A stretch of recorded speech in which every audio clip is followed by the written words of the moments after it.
মেয়েটার বাবা ছাড়া আর কেউ ছিল না। এইবার তো কোয়ার্টারটাও ছাড়তে হবে। ও খুব মেধাবী মেয়ে স্যার, আমাদের গ্রামের থেকে প্রথম ডাক্তার হতে চলেছে। ওর বাবার শেষ ইচ্ছেটা রাখবেন স্যার। ফাঁসির আগে আসামির শেষ ইচ্ছেটা তো পূরণ করা হয়। এই দায়িত্বটা শুধু তুমিই নিতে পারো বাবা।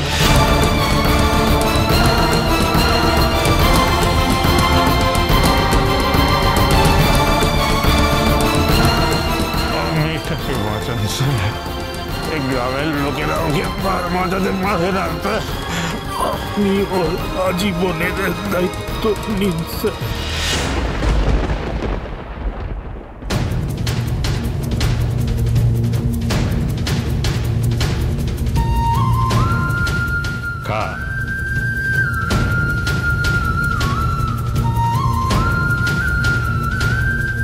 কি হয়েছে তোর? না না কিছু হবে না। দেখলাম আসার সময় তুই কাঁদছিস। না কিছু হবে না বাবা। কোথা থেকে দেখি তো?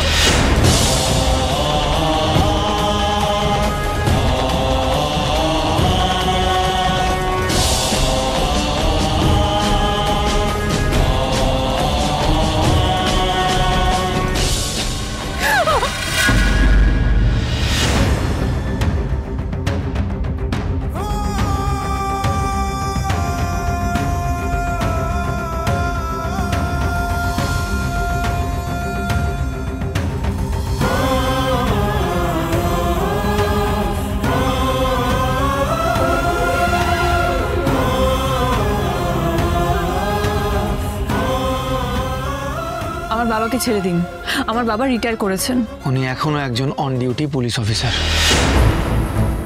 কিভাবে যাওয়া যায় না? আমি ডিউটিতে আছি, ডিউটি এখন শেষ হয়নি। এই শেষ হলেই আমি চলে আসবো।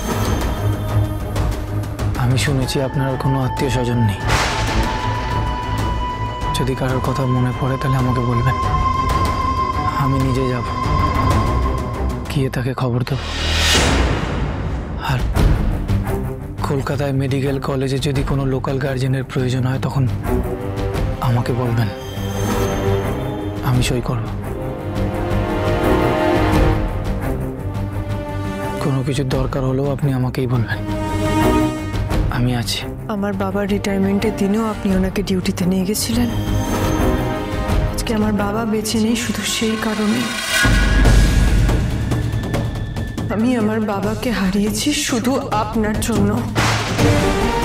আর যাই হয়ে যাক না কেন আদিত্য চৌধুরী, আমি আপনাকে কোনোদিনও ক্ষমা করব না, কোনোদিনও না।